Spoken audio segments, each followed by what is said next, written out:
Positive note. What is going on, everybody? Welcome back to the channel. This is United vs. Everybody. I am your host, Sean, and this is a Man United News Roundup. I know we were supposed to do this yesterday. I thought we were going to get a Baleba announcement yesterday, so we pushed it to today. You did get a watch along for an Academy match, though. We will talk about that, though. But we are live tonight. We got a lot to cover.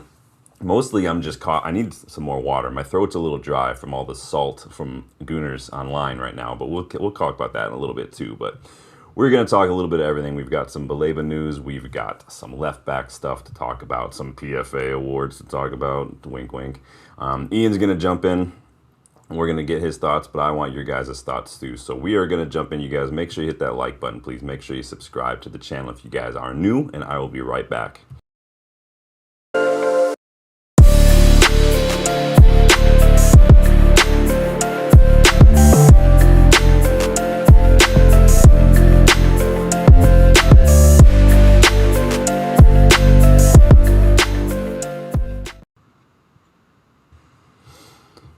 Ian, my man, how we doing?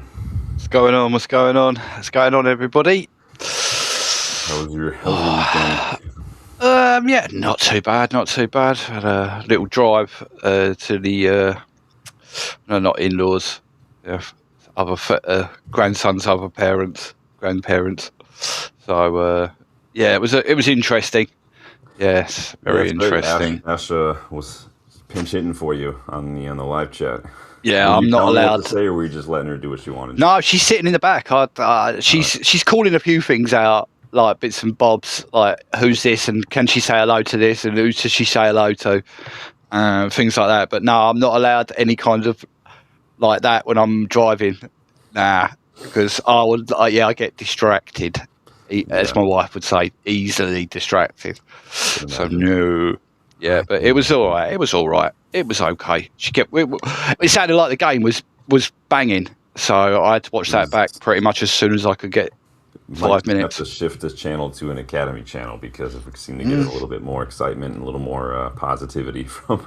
But I know there's a lot of negativity as a United fan. I mean, I think that social media doesn't help. A lot of YouTube doesn't help. I try to not automatically just be positive. I try to. You guys know I will give criticism. I will have a little snap at the players and the coaches when necessary, but for the most part, I think I'm pretty objective. I would like to think so. At least that's what I try to do. Yeah. But you guys make it easier. You guys are all pretty level-headed and mature and intelligent, so it's really just your guys' channel. But we are going to dive in today. Let me get caught up on the chat, you guys. Who's in? Kai's in the house first. Big up Kai. Kai's usually a little late, and he usually shows up like 5 minutes before we end. If he's first in, look at that. Ian has gone in. Ian's just going crazy. What's going on here, Ian? He's already gifted one membership. Before we even went live, he gifted a membership. Oh, this guy. Well done, Ian. Top man. Appreciate that. Always a big supporter. Who got gifted the membership? Gabriel. Big up, Gabriel. Well done. Yes, absolute legend. Yes, guys. Well, before I figure out the rest of the chat here, you guys, be sure to check those memberships. That's the best way to get involved in the content of the channel. You can see tonight we have a brand new Would You Rather question.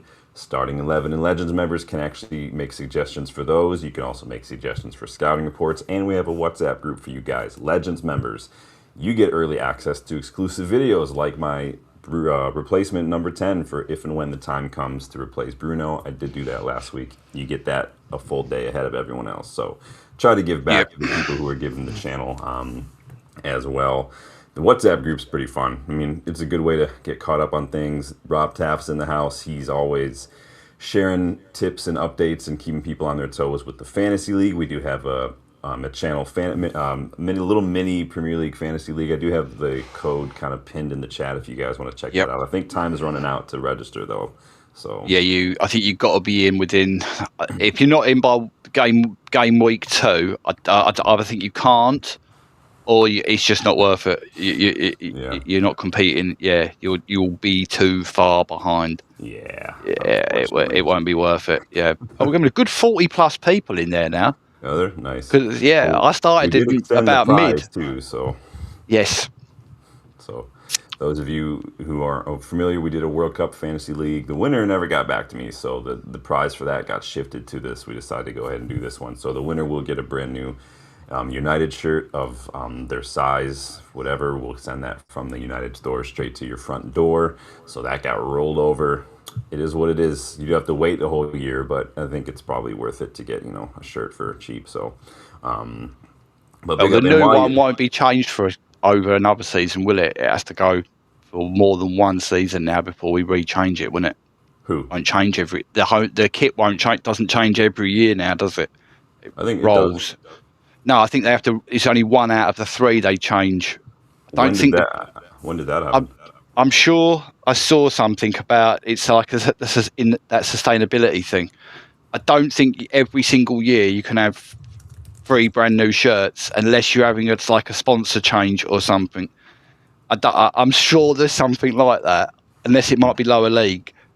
But I can't imagine it's just lower league. It's sort of holding you back. It's so fans aren't spending so much. I think it's either 1 or 2 you can change a season. Some of them have to rotate. Don't know where I've read that, but I have read that. So Brentford are doing that, and then the MLS does that. At least I'm pretty sure I don't know if they still do it, but Brentford are doing that. I don't think anyone else. It would be. Oh. I mean, I get it, but I think I think if you're a big club, especially like United, there's no reason to do that other than if you care about the fans not spending the money. But the fans also don't have to spend their money; they can just wait. But I've only seen that Brentford do that, and then the MLS did that for a while. So every year in the MLS, the home would change every other year, and then the away would be the in between year as well. So lots of ways that clubs can try to help out, but I don't think they will. I mean, I think someone put in the WhatsApp the other day, you could say, I don't know, is it like $80 or something for a United shirt? You could say you can have anything up to the value of that.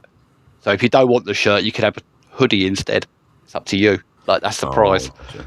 Do you get what I mean? Yeah. Yeah. I mean, clubs don't make a ton of money on shirts, honestly.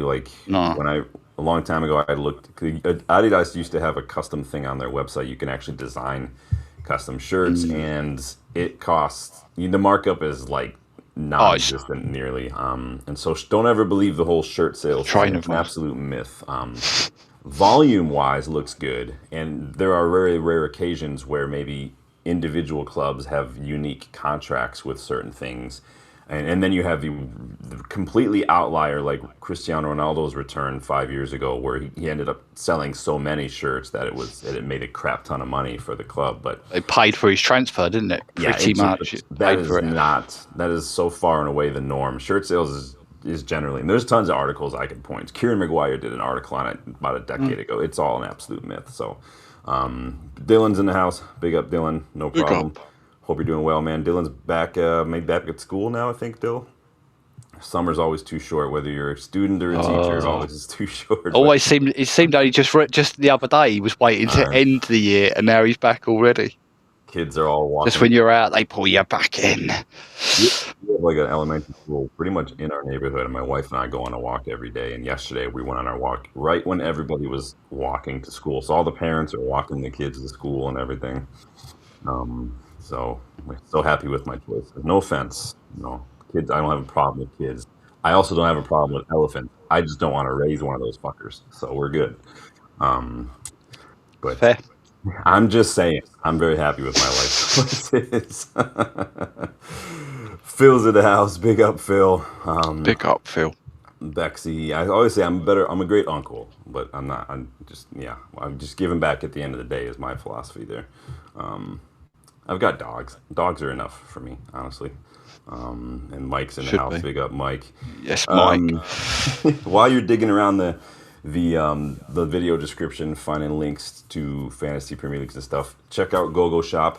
There is a unique code in there, an activation code to go get yourself $5 off at GoGoalShop. They do have this year's home, away, and thirds. Hold up.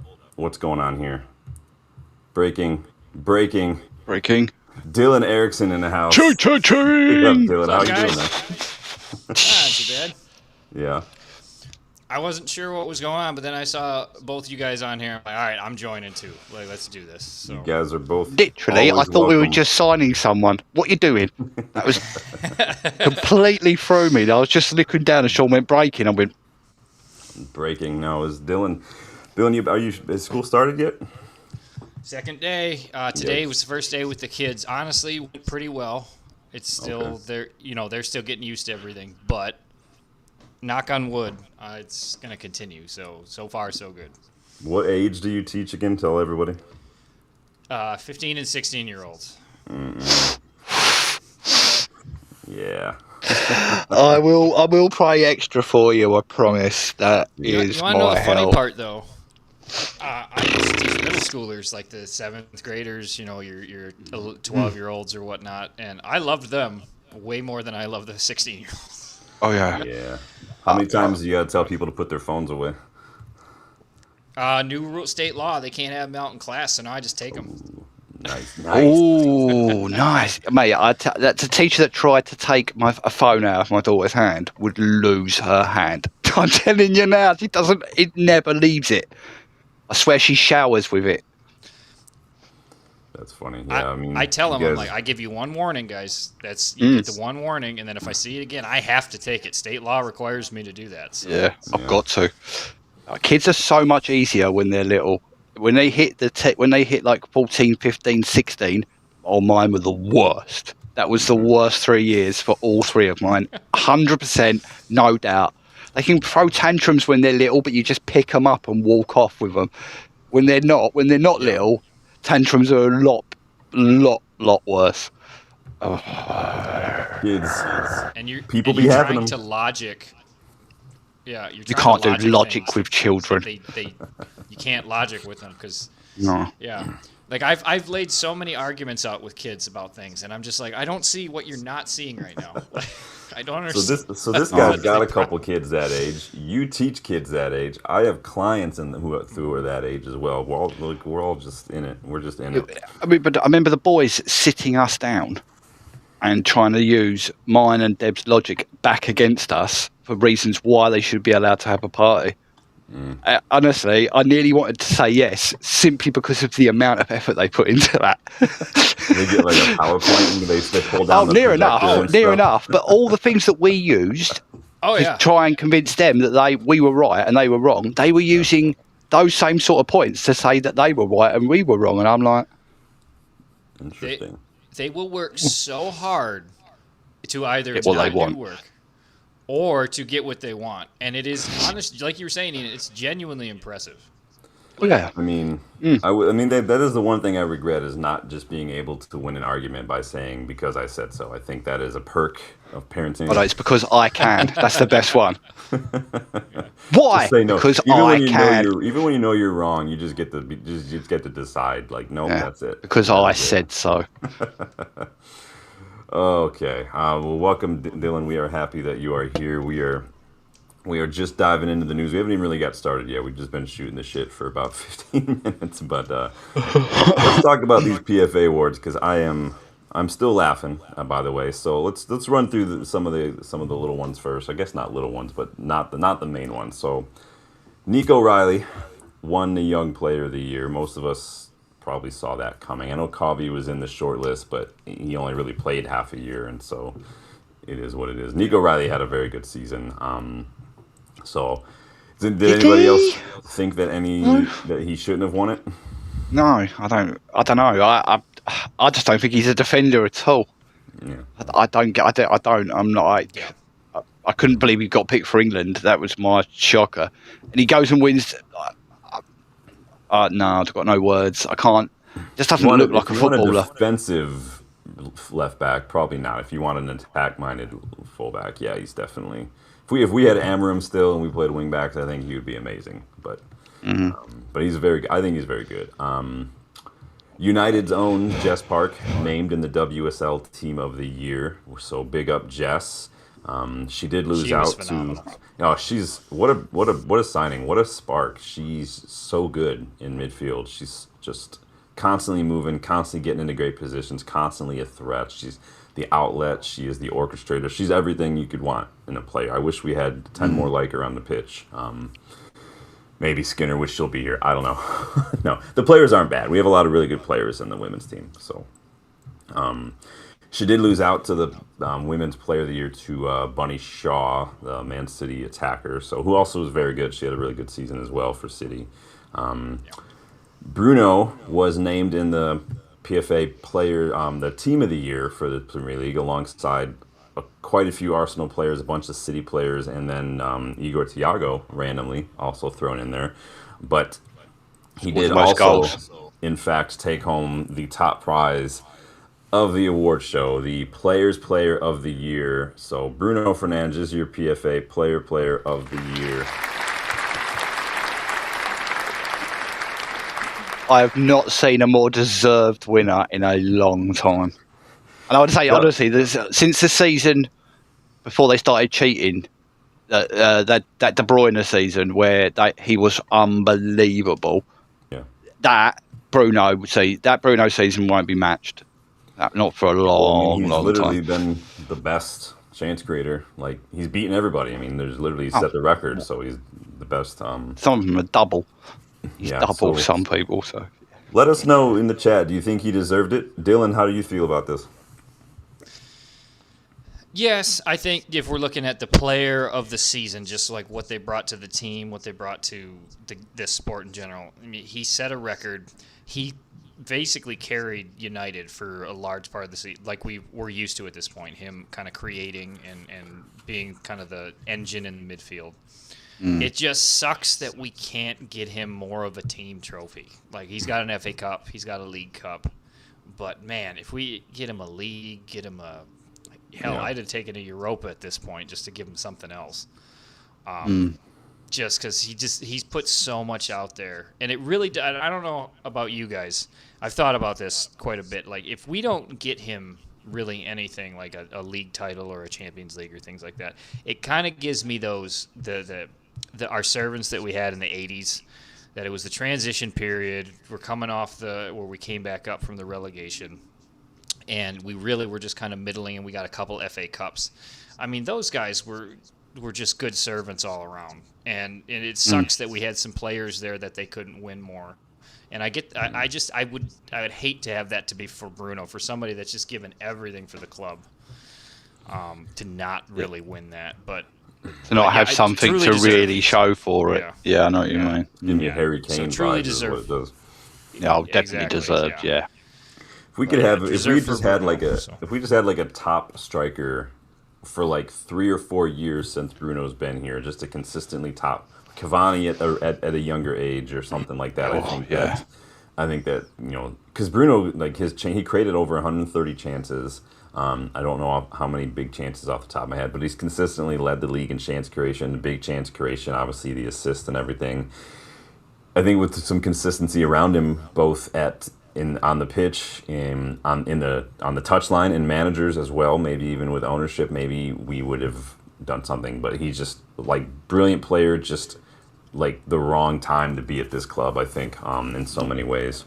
The right time for us, but the wrong time for him. Yeah. He's come close, though. We've obviously gotten to a few finals with him, lost a few finals as well. Just, it is what it is. But the players have spoken. The players, this award is voted on by the players themselves. We saw a lot of vignettes and a lot of opinions from the players in the Premier League leading up to this over the last several months, and most of them unanimously decided, Bruno was the guy. So I didn't check did they release the vote percentage? Like, how much percentage of the vote did he get? Did anyone know? I didn't see that. No.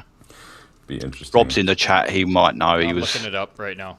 Because I did think that the Arsenal players would split the vote a little bit and Bruno could sneak in, but it almost sounds like he might have just taken. I imagine he's gotten like more than 50% of the votes, and then it's split between the others. But wipes home.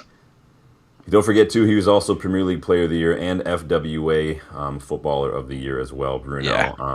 But stay off the internet for a while, unless you want your cholesterol to get super high, because there's a lot of salt coming from Arsenal fans. You need some salt on your chips. Just hang them out the window somewhere in North London, just get rained on.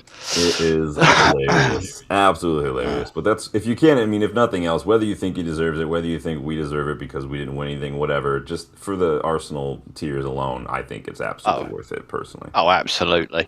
I mean, honestly, they did one of those sort of little Premier League tour things, didn't they, where they do with that Premier League Pro program, and I think I saw about 8 of the shows, and every single one of the players they interviewed went, Bruno Fernandes. Yep.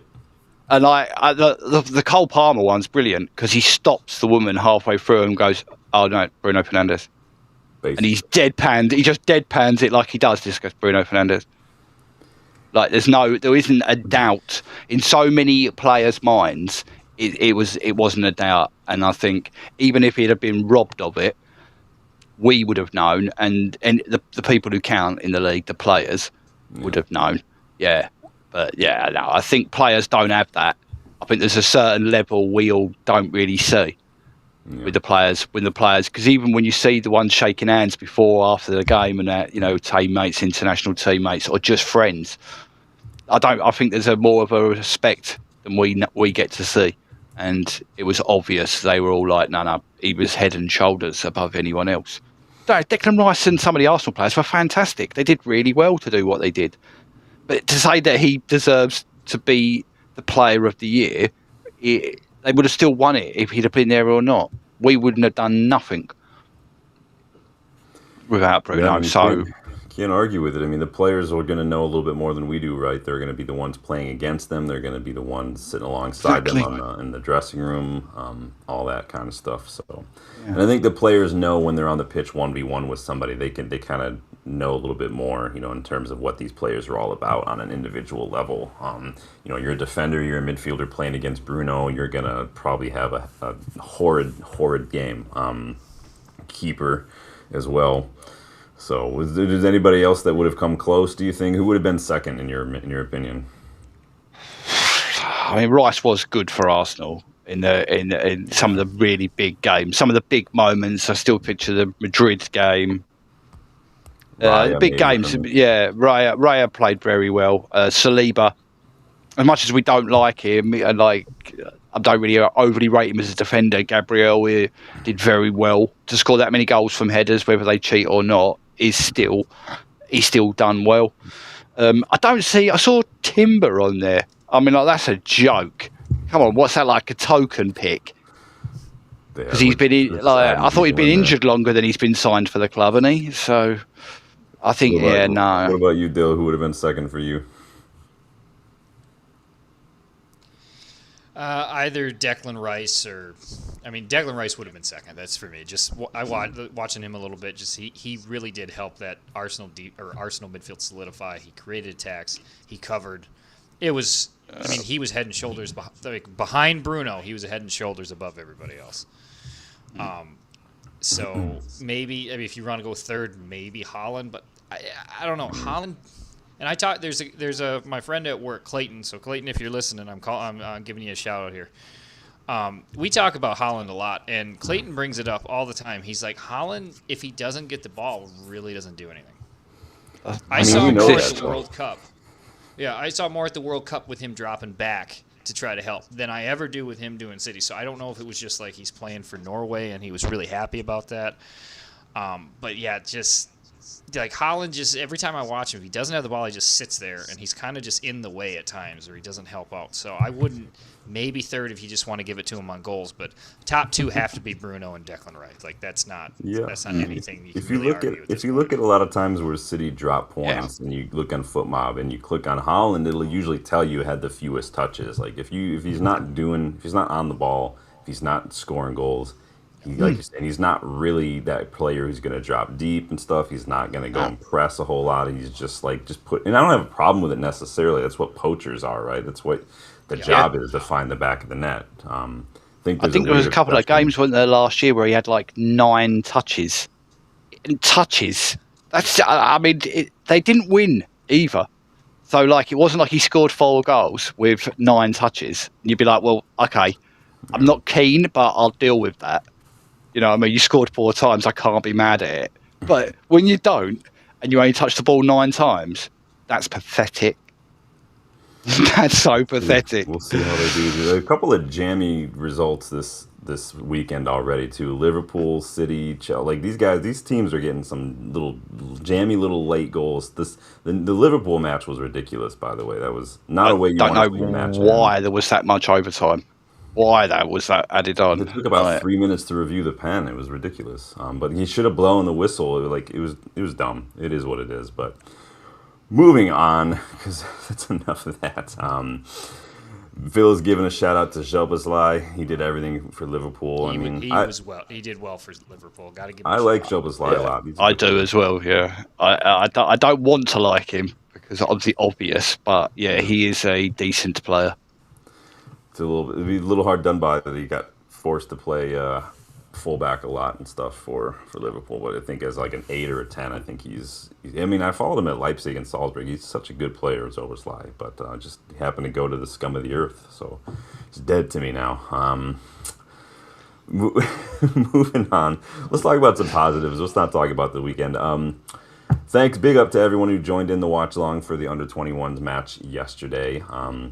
Had a blast. Got a lot of new faces joining the community. 5-0 over Ipswich Town, the under-21s. I mean, it was 4-0 in the first half alone. Can we repeat that for this weekend, by the way? Yeah, yes, please. Yes, please. It's like they're setting a standard. If I was one of those kids, I would definitely walk past the adults and go like that as I was walking past. Just like, yeah, flex that. Over to you. I mean, it was 4-0 in the first half alone, like just straight up. And it was the JJ Gabriel show, honestly. It was in his debut for the under-21s. He got 2 goals and an assist, and he was a constant threat. I mean, let's take a look at this. Let's take a look at this cheeky little bastard right now. This is one of his goals right here. Bearing in mind, the person who was marking him, if anyone didn't see it, is double his size. And I honestly mean you could stand 2 JJs on top of each other and they wouldn't reach the top of this geezer's head. Which is hilarious, by the way, to watch. Ball, threaded pass through to Gabriel. Silk. And just, nope, bye. The silk that is different gravy. And talk about the confidence to do that. Yeah, at that age as well. Go around him. I'm gonna chip it. Yeah, he's cheek. He's got a cheek, this kid, and it's a good touch. The touch helps it right there. Can I just want to say, like, we need that. We need a little bit of cheek on that. We need a little bit of confidence. He's going to play in the first team this year, I promise you. Depending on who we get in the draw, because obviously Carabao started tonight. Yes, it was a year ago today we played Grimsby. Just everyone, shh. But it's... See, and I had forgotten about that. But. Yeah, it's okay. I thought I'd just brighten the mood. But it's depending on who we get, he definitely is in that team. And I saw people saying about he should be the second striker option now. No, he's not ready for that. Not quite. Don't ruin the child yet. He is a child. He is 15. But what he did yesterday hasn't been done at that academy, since we're talking Pogba. That far back. Like someone to go from the nothing in the 18s and all of a sudden first game for the 21s at that level and just destroy it he was making them look like he was the senior pro that was getting fitness, wasn't he? He was like, you just can't touch me, by the way. You just watch him play. He can read the situation. He knows exactly what's about to happen. He knows exactly where to be. Even when he's on the ball, in the box, he's like, there was a ball played through and he was running to get onto it before it went out for a goal kick. And the whole time he's running, he's scanning. So before he even gets to that ball and turns, he knows where everybody is. And that's how he, got his assist. That's how he's getting in these great positions. That cheek, I mean, the cheek to chip the keep like that. That touch. It's the touch, and then it's the touch. The touch turns the ball like that, so he can go and lift it like that. It's all about the movement. Do you know what I thought was better? He had the touch for the first setup where he takes the ball on the half turn and completes the 360 pirouette with one turn. Is so mint. I mean, I said it, and I know Ash said it in the comments. She said it a lot. She sees Ronaldinho in him. The way he his first touch, he'd beat you. He doesn't need to do all the dribble. His first touch, he beats you because he turns away with the ball. It's unreal level. It's Zidane-like. The thing you're going to need to do with JJ is just make sure he keeps his head on straight. Otherwise, he could go down a Sancho or a Garnacho route. Oh, yeah. He can stay humble. If he can just have good people around him and just... This is also part of why you almost don't want him to get that hat trick in that match. You don't want him to to do too much almost in a Explode. match. You want to temper those kind of that hype a little bit. And Ferguson was very good at this kind of thing, and I think that it's one of the ways we can't control what he does, right? But we can control those kind of things. And I think we have to the fans need to keep expectations realistic. They need to not kind of overhype him as like the next big thing and stuff. Just let him develop. His first season of under-21s football, I think this is perfect for him. He already looks almost too good for it, but he needs to stay humble in that regard as well. Yeah. Do you guys think though that we have got to, or I'm praying behind the scenes, we are laying out to him a clear path, look JJ, this is you do this and you carry on doing this. This is where we want you to be. We're going to try to get you in and try to play some first team minutes, because I feel the way that this football is nowadays, even with the best people in the world and the best will in the world, the less time he gets in the first team and the more people say he should be, the more people are going to start going, well, can we have a sniff? Can we have a sniff? We have got to make sure that this could be the most expensive thing. We can't do another Paul Pogba and him just walk away because he won't sign a contract.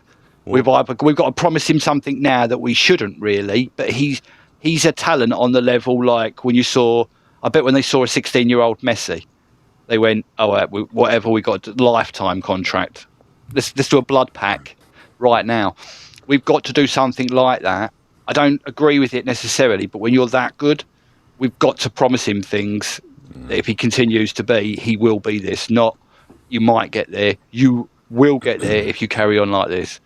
Because otherwise, I think he ain't signing no big, massive deal. And we need him to sign that.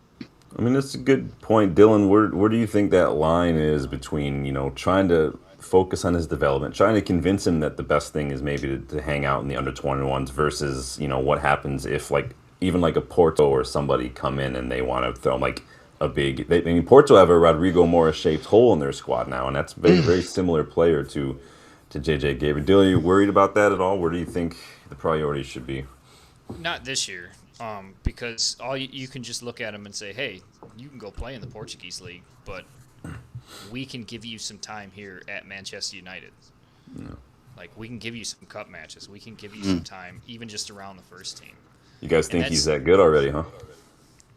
I do. I mean, just to be around it, yeah. I would give him cup minutes if we're up.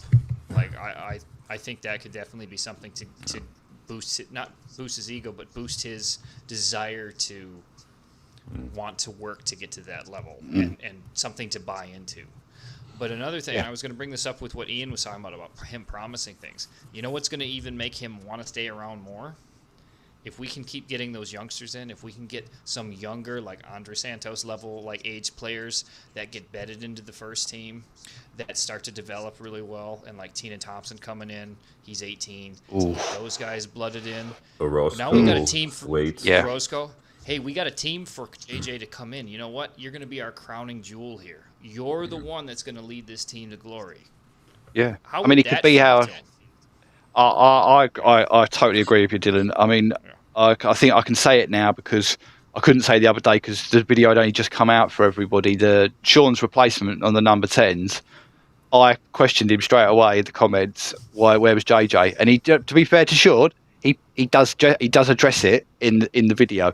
But I truly believe he could do that in a year or two. He could be what Bruno does for us, but in a different way. He's not going to be playing these Hollywood passes, but he's going to be creating chances for his ability, not necessarily pass. But, oh my God, yesterday he was unreal. And I will take this moment to piggyback and shameless plug my Bruno replacement video. You guys go check that out. I just did, there you go. Because the video is not even necessarily about who can do, it's not trying to find a carbon copy of Bruno. It's who can be the playmaker, right? Whatever you want that word to mean, the playmaker, kind of that. So go check it out if you guys haven't yet done so. Make sure you hit the like button when you do. Big Stu in the house, Stupendous. How you doing, my friend? Big up, Stu. It's possible care about cup action for JJ, but keep him around the first team. Yeah, he's training with the first team as well. Obviously, he was involved in preseason, came on for a little bit as well. But you saw, and it's kind of getting to my point, is you saw the hype. Just on preseason tour alone, you saw the hype. You heard the scream, the cries, the cheers when he came on. And this is just preseason. This is what I mean, is we want to make sure we keep that hype kind of wrangled. We put a nice little bow around that, because that's what he's hearing. That's what he's reading. That's what maybe people around him are telling him. We have to make sure that there's a way to kind of navigate this whole scenario to keep him from going down that Garnacho route, because he could also be humble, but then also get a big offer to go play or someplace like Angel Gomez did when he went to, I think it was like Boa Vista or something, or Isaac Hansen Aaron, or any of these guys. They got to that age, they were 16, 17. They thought they were good enough to go play first team football, and so they left. And it could easily happen. Yeah, we don't want the Saudi league flushing money in his face, do we? But I mean, PSG used to be like that. Do you remember they took Xavi Simons? They took a whole bunch of like youngsters at one point, a couple of Barcelona ones.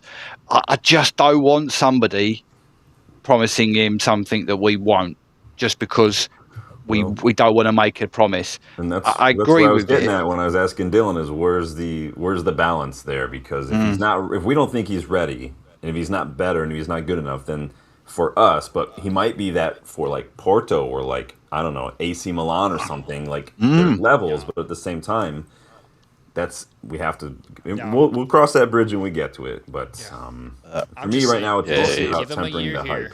Yeah, give him a year here around the first team with the under 21s. Let him grow, let him develop, and just tell him, is like, hey, keep going, keep growing, keep development, and then next year say, hey, there's a team looking at you for a loan. How would you feel about that? Yeah, because that'll keep him hungry. Yeah, I think we're looking like we might be loaning Cheeto, so I think it's a similar type of scenario. He did well last year, and then he moves. I mean, I know Ash was chomping at. She's a big fan, huge fan, but she was saying to me, she was like, Dad, but isn't it just like a case of, you always say if you're good enough, you're old enough? And I'm like, well, yeah, that is the case. He is still little though, but sometimes you just need to let something like that go. Like, you need to just give him that opportunity and go on then, mate, show us what you got. Because can you imagine at 15, he just comes on in a Premier League game and absolutely lights it. Just lights the blue touch paper, and the whole season can pick up off something like that. The whole squad can lift off something like that, and it can be. We don't want to. I know what you mean about the pressure, but sometimes the pressure just carries people. He could be one of those people that just soaks it up and makes him better. I'm not worried about pressure. I think he can handle pressure. I'm worried about the hype kind of getting to his ego a little bit, because we don't know that part about it yet. Well, it's all don't he live with his mum? I think it's just him and his mum. So do most 15-year-olds. I mean, yeah. I would imagine he's not living on his own in some high-rise over in Media City or something over in Manchester, just in a condo. You'd be surprised. Some of those kids don't have to live in the academy at 16. He's living in that apartment we stayed at when we were there. He probably afford a nicer one than that one. At least shoot for Media City, man. It's a little nicer over there. But yeah, maybe domestic cups coming off the bench a little bit, because I also want us to get to a point where we can have some overlap with some of these youngsters, where some of the first team players don't have to play every game. If we get Grimsby Town again, I mean, because Bruno didn't start against Grimsby Town, a lot of the first teamers didn't start against Grimsby Town. We shouldn't. So I would love to get to that point. I think Dylan's internet, there it goes. You're good, pal. I don't know what's going on. It's been doing it all day. It's internet in America. Blackouts. It's just where we go, man. Michigan, that's the way it is. So we'll keep an eye on JJ, but I don't want to overhype it. I don't even want to get to a point where I'm kind of romanticizing, like, ooh, he could come off and do this thing, because I don't want there to be that whole. I don't want him to get the hype. I don't want him to focus on being the savior. I want him to focus on developing. I want him to focus on just staying humble and learning, most importantly, as well. There are some people who will tell you that athletes don't need to be coachable. I think that's a little rubbish. I think that you need to be coachable, because you're 15. You're not the finished article. You don't know what you don't know, even in a lot of ways with football. So. Do you know, one of the things I noticed with him yesterday in the game as well, that was nothing to do with his ability or his skill, he kept driving at the other players. The amount of times I saw him when the ball's dead, he's going like pointing at that, and like he's telling Albert Mills like, what you're doing. Like, that's the captain of the under-21s. Or I know it was Fletcher last night, but he's been a captain. He's in there. He's played 27 minutes and he's already telling them what to do. That's what I mean. If you go back and can find a video of people like Zidane and Pirlo and real greats at 16 playing the game, watching them just be so head and shoulders above everyone else, I'm seeing the same things. I really am. We also saw that from Odegaard when he was at Madrid's academy, and they hated him over there for it. That's my point. That's the thing. So next year, say this is going to happen. Say he gets a loan next year. That's where that loan is key.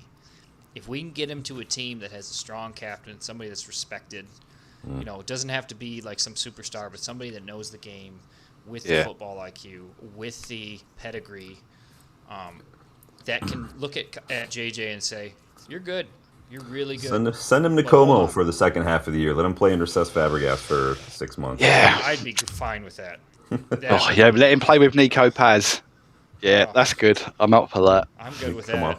As long if we can get Batsarina in exchange, that would work for me. I like Batsarina. Although, hold on, we don't want to send him somewhere too nice because he might want to stay. Have you seen Como Stadium? I would live there if I could. That stadium is beautiful. Have you seen it, Dylan? It's one of the nicest places in Italy. Lake Como is exceptional. Like, yeah, I'll go there. I think that's great. You're literally looking out over like the water, like in the stadium. It's incredible. Lake Como, it's beautiful. Well, we looked at that as a honeymoon destination. It was that nice. Yeah. Shoot, man. So moving on from JJ. Sorry, we kind of went off on a tangent. Other standouts in that 5-0 thrashing of Ipswich. Camison was good. Harry Amos very good. So both fullbacks were just outstanding. Oh, Jaden was on fire. Just to start with Jaden, I'm really go on, Dylan. Sorry, I called it when we did our preview show. Camison's getting something this year. Some sort of first team minutes. Well, he might be loan, isn't it? I saw that today. Someone's looking at him for a loan. Yeah. I want to say clone. I want to say clone. Thompson already looks really good. He already almost looks too good for the under-21s as well. Yeah. Got himself in this. I was very happy to see last night that they put the highlights, but they also put the full match back on YouTube as well, so I could sit back and get a chance to watch that whole lot. I really wanted to see a full game of Harry Amos, and I wanted to. But I tell you what, him and Taine Thompson look really good as a pair, and they look dangerous. So I tell you, Cunha and Luke Shaw should have been watching that going shit, or Dorgo, sorry, and going shit, because that is what you needed to do. Did you see how many times one went inside and the other one went like that, or one went inside and the other one went like that? And they've barely played together at all, other than maybe training. I was happy with him. Good. Yeah, I was really happy with him last night. Thompson is incredibly direct. He's like Ahmad in that way. He's the only other winger. We haven't got a winger or a player like that. He doesn't care about who you are or what's standing in front of him. He's going past you. This is only he don't care. He'll tell you he's going to do it because he's that rapid 5 yards pace. Where if he gets it, you're not catching him. You ain't. He's gone. Here's the thing, though. Again, it's again. You've said it many times. We've talked about it. It's different levels. Because here's the thing: both Fletchers looked amazing as well, but again, preseason, not so much. So it's definitely levels to this. But again, they looked good. Not quite ready for the first team. They need loans. No. Hopefully, as Dylan said, maybe we can replicate that result this weekend. There's no reason to think we shouldn't, but there's also no reason to think we shouldn't have against Hull either. It is what it is. But be sure to come back for the preview for that one this weekend, guys. Yeah. If you watched us against Hull and then you watch Ipswich Sunderland, I mean, I watched it after and I was scared because the Ipswich looked like they'd batter Hull. Ipswich looked like they'd batter Hull. They are so that winger was toasting the Sunderland back line, and I'm just thinking that's Luke Shaw. That's going to be Luke Shaw. Oh Ipswich no! Last today too. I was watching that a little bit to take a look at this Lewis Page kid, and they just beat them as well. Granted, it was a couple late stoppage time goals, I think, for Ipswich, but I've taken notes. Good. Obviously, doing some opposition analysis, something I wish United would do a little bit more of. Yeah. Well, the whole manager said he watched 3 United videos, didn't he? And that's how they prepared for our game. They watched 3 United pre-season games, and that's how they prepared. What did you say, Tony? Oh, sorry, Dylan. No, you're good. I was just going to say Ipswich should go into this match and just be like, yeah, why would we be afraid? We just saw what Hull did to them. They play very similar. I was taking notes. They do press a lot. They do sit deep. They are very, very quick to get back in numbers if they aren't. They get a lot of numbers in the box when they're on the attack. A lot of those balls come in from deep, wide areas, but they are very, very quick to get back in numbers. So if we don't move the ball quick, which we just don't do, this could be a repeat. But we'll cross that bridge when we get to it. Give me 1 second. I'm going to turn the lights on as it starts to get the shade. No, you're good. Sticking with the academy, the under-18s played Charlton this morning, 7 a.m. kickoff for me. That match ended 3-0. Camacho opened the scoring in the first half. Halafu made it 2-0 early into the second half. And then little Rafe McCormack got on the end of a nice squared ball across the 6-yard box to make it 3-0 with 10 minutes left to play. So the academy just showing the first team how to play football, apparently. Did that most of last year as well. Yeah, I need to watch more of the under-18s. Obviously, there's a whole new batch of under-18s. A lot of the under-21s I know from last year being a lot of them in the under-18s and whatnot. So now we've got a whole new batch of under-18s I got to get to know a little bit more of because we don't get to watch under-16s or anything like that. We just get to watch the under-18s unless MUTV just decides to do MUTV things and not broadcast it. But it is what it is. Of course. Yeah, I think the only ones we remember is obviously Halafu's in there. The twins are in there. Yeah. I never remember their names, but Tofu's in there. We've got the young Indian kid as well. He's playing this year. Yeah. I can't remember. There's another couple that have returned. The one who got injured. He got injured literally as soon as he signed for us. I heard he's back this year as well. So keep an eye out for the academy matches, guys. I'll usually try to post on YouTube when they're going, so in case you guys miss it.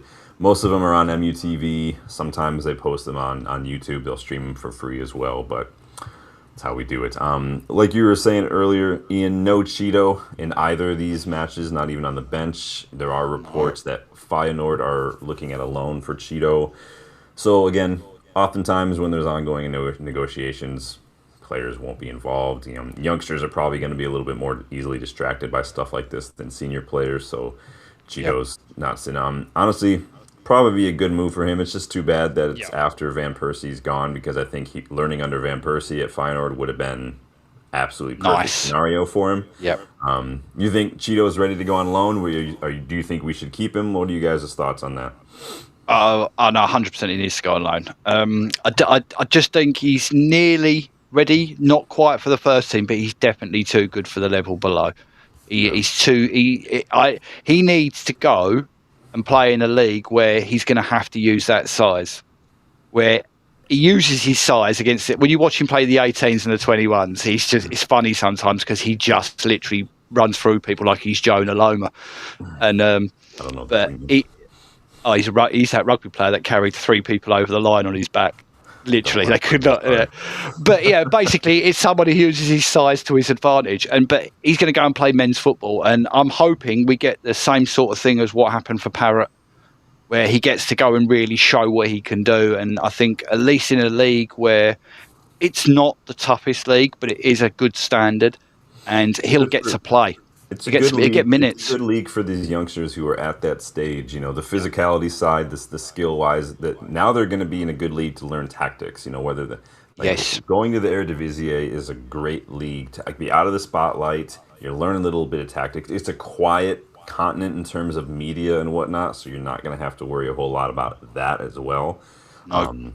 It's ideal for you. That's why you see a lot of youngsters go there, or they go to lower league, lower table, like Bundesliga clubs and stuff. Or Portuguese, it's very, very good. Big up, Danny. I saw Rickamank in the house as well. Big up, D. Rick. What about you doing? How you feel about Cheeto maybe going to Feyenoord? No, he needs it. We watched him a little bit last year. We talked about him. He's got to that point where he needs more experience. He needs to get more prepared to join the first team within the next year or two. So this Feyenoord would be a good one. They've had a good several years. It does suck that Van Persie's not there, but this would be a good move, and I'm all for it. Let's get him some time. Let's get him some experience at a more professional level, And yeah, let's see what we got. Absolutely. Phil disagrees. He doesn't think he's quite good enough. He thinks we should sell him while the hype is high. Yeah, it's always a risk with players. I think as far as loans go, I think it's more about the players getting minutes, getting touches, and getting experience with first team football, and then we'll find out. I don't think that if you sold him now, or if he did horrible in a year now from selling, or if he did really well in a year from now, I don't think that the difference in any value is going to change drastically over the next year, no matter how well he does. So, I think playing in the Eredivisie is going to be better than another season with under 21s. Honestly. Oh yeah, he could score 21 goals for the under 21s, but 10 goals in the Eredivisie in a full season in that league. I guarantee his value is more than double. Oh yeah. So we'll see. It's just that it's not. Yeah, I'd rather him play 20 games for Feyenoord than 40 games for the under 21s because you get so much more out of those 20 games. That's it. You get Champions League experience too, or Feyenoord in the Champions League. I think they. Did someone Dylan look it up? Who Ajax won it again this year, didn't they? Because they won it for the first time again in a while. No, Ajax didn't win. No. Didn't they not? No, Ajax didn't win. Yeah. What did I say about? Qualified for the Champions League after finishing second in the Eredivisie. Oh, there you go. So yeah, definitely. Please take him. Please go Ajax there. Are way down there. They Ajax have been struggling ever since Ten Hag left. Now they've gone through about 7 managers since then. It's been absolute shit show at Ajax. Sure, he needs a job still. Left and since Van der Sar left too. Van der Sar left and Overmars. I don't think Overmars is there either anymore, is he? Yeah, they've all been struggling, but it is what it is. Yeah, it's been not been great at Ajax, but all right, guys, if you haven't yet done so, please subscribe. Let's dive into the nitty gritty here, because you guys, it is official. Carlos Baleba is a red. He hasn't been official today. We thought it was going to be yesterday. It didn't end up happening. Seemed like the club just likes to make a big show of it, don't they? But he is officially a red. He'll wear the number 20. I'm happy to add some legs to midfield, even if he's not like the finished article quite yet. He's still 22, although Brighton seem to think he's 21. They put a farewell post and they said the 21-year-old midfielder leaves, and I'm like, he's 22, guys. Has he actually turned 22? Yes, sure of that. All right, yeah. Okay. So I'm happy to add the legs, and I'm not trying to be toxic and negative, but I am still very frustrated that we left it so late to get it done. This should have been done.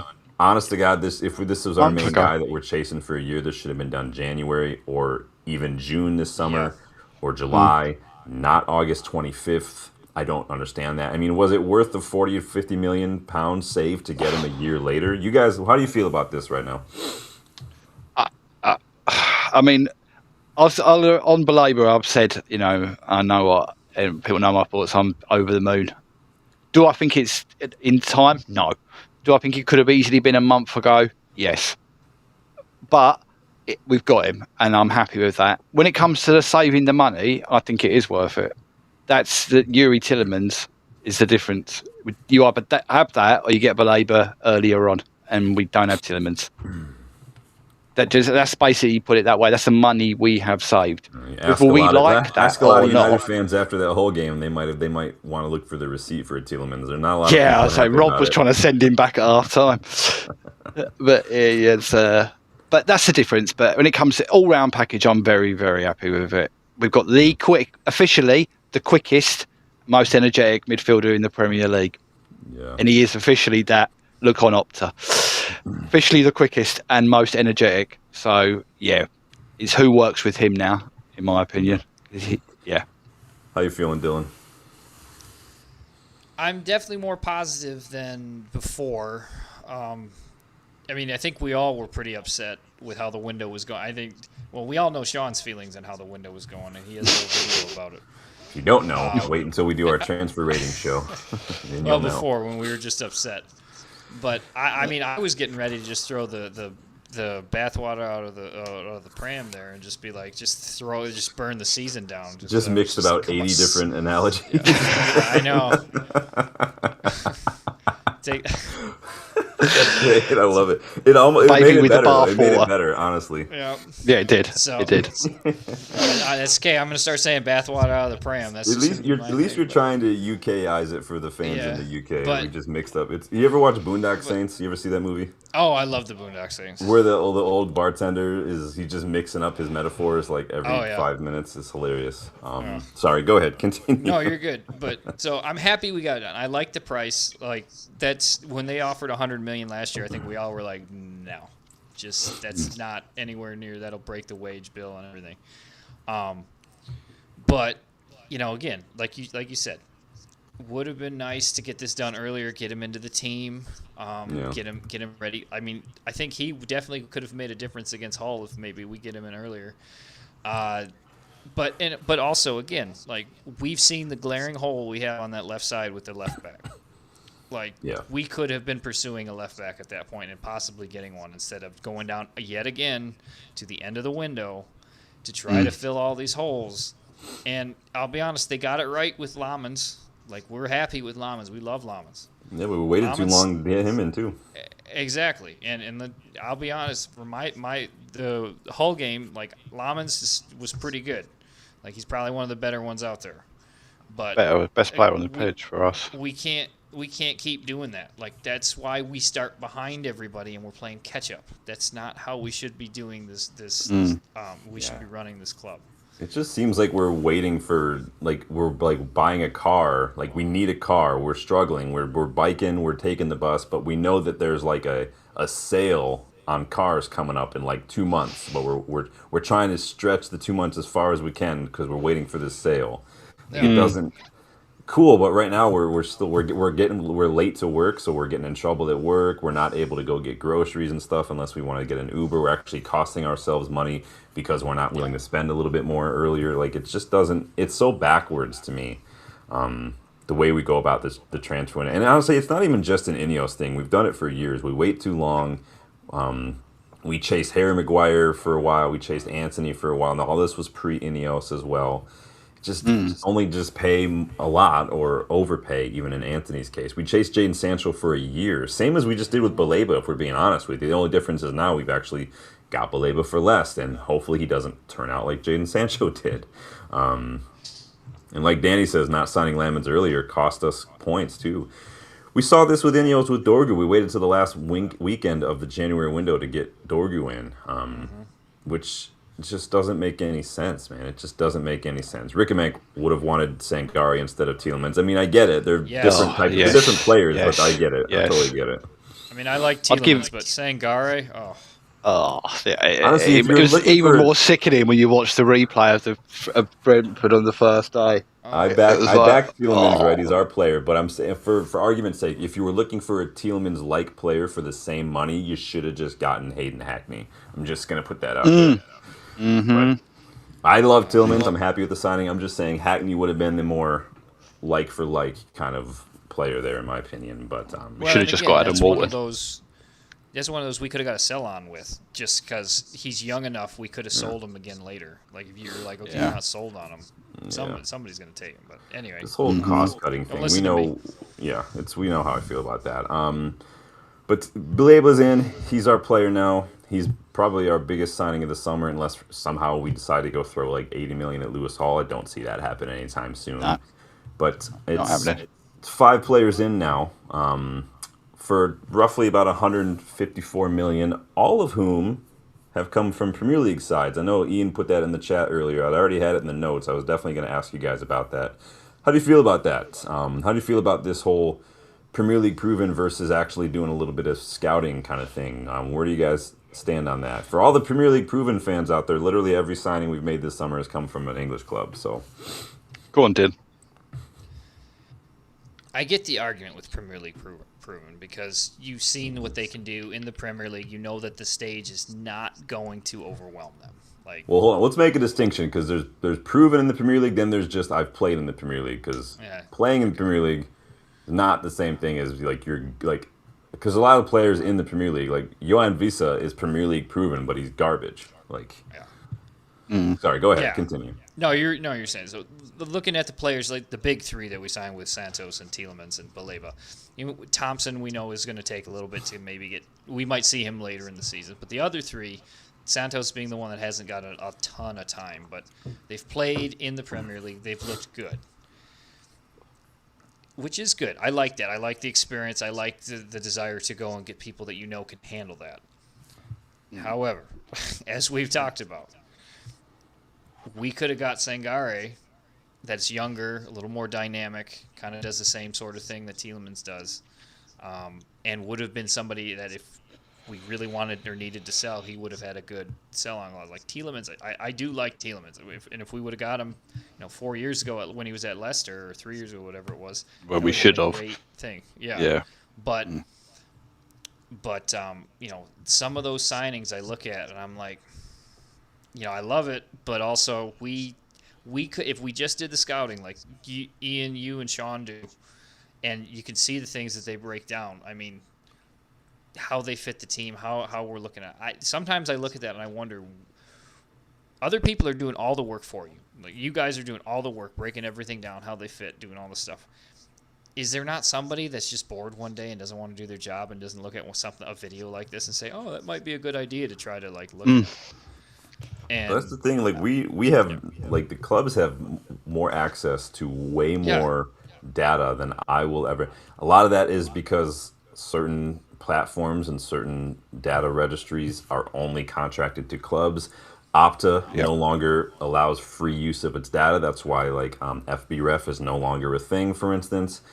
Clubs have access to this stuff, and that's why you don't bring in guys like Vivell and then just turn around and say we'll just get the guy that we've been chasing for a year. I'm not complaining. I'm just saying, what's the point of having someone like Vivell then? Exactly. Now, there was an Andre Santos connection that reportedly, because Vivell was at Chelsea, he was responsible for bringing Andre Santos to Chelsea.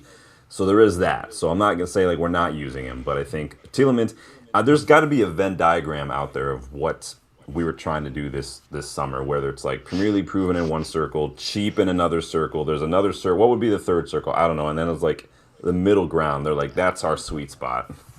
Yeah. I can't understand it. I mean, I'm one way. I do understand the Prem.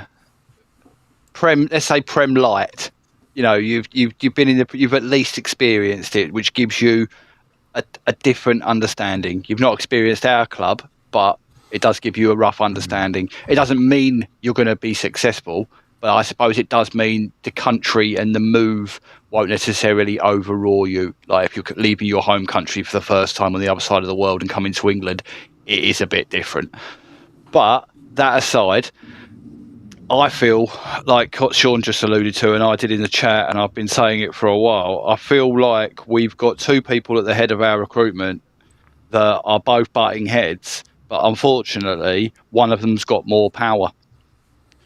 It's Thanos versus Captain America, but Jason Wilcox has got all the Infinity Stones, and it's just not fair, because no matter what Christopher Vell says, when it finally comes to the crunch, Wilcox will go, I want that one. And this is all we're hearing is the pushback. For me, by the way. So that's great. Good job. Sorry. That wasn't my intention. Now I'm going to watch it. I'm going to picture Wilcox's face when I'm seeing Thanos on the screen. I'm just going to turn it off. But there is a bit of if you watch the Baleba introduction video where there's a couple of the people talking about him, I think they've misread the room. Well, as usual, they've completely misread the room. You understand why they're saying the words, because they're welcoming him in. But after what just happened at Hull, what Jason Wilcox says makes no fucking... I mean, someone's off camera must be going, no, because he just makes himself look like a turd. He makes himself sound like a turd. Yeah, he really does. It's bad. But no, sorry, yeah. But just when it comes to this, I feel there's got to be. I've said it before multiple times. There's too many chefs, not enough cooks. So we need someone who's just going to go, sorry, this is what we're having. I'm listening to everyone's opinion, but this is what we're going for, right? I know it's 5-3 in favour or not in favour, but this is what we're having. Because I feel Christopher Favell is just not getting heard. And if you carry on doing that to him, he's going to walk out and go somewhere where he's going to be heard. And then we're going to see all these players that we should have signed. We should have got Sangare. We should have got Agume. We should have got whoever else, Manzambi. We should have got whatever player you want to talk about. There's loads. But the problem is we didn't listen to him, and we've gone for this instead. The issue with Vavell is that there's a hierarchy at the moment, and Vavell's job, he's chief scout, right? That's his job. Yeah. And Vavell is, I'm not, no, Wilcox is obviously director of football, basically. So it's got to be hard, I imagine. I'm sure some of you can kind of relate, where you've been at a job and you've had manager or boss, and you know that you'd be better at their job than they are. You know that you know more about the industry, about many facets of the job, but you can't really just come out and say that, and you can't just go rogue and just kind of do whatever you want. You still have to kind of follow the hierarchy and kind of go along to get along, kind of thing. I'm sure Vavell knows he's very good at his job. He's reportedly getting eyed up by Bayern as a director of football, and he could very well leave. I think he should replace Wilcox as our director of football. I think Vavell has the pedigree, he has the experience, he has the connections. I think he has everything that we would need, and I think he's ready for a step up. But it's also not my call, unfortunately. No.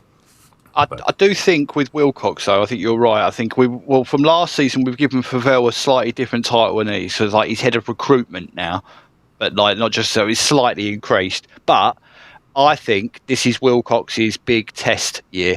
This is one where they've relied on him for all the names. He's made the calls, I think, here.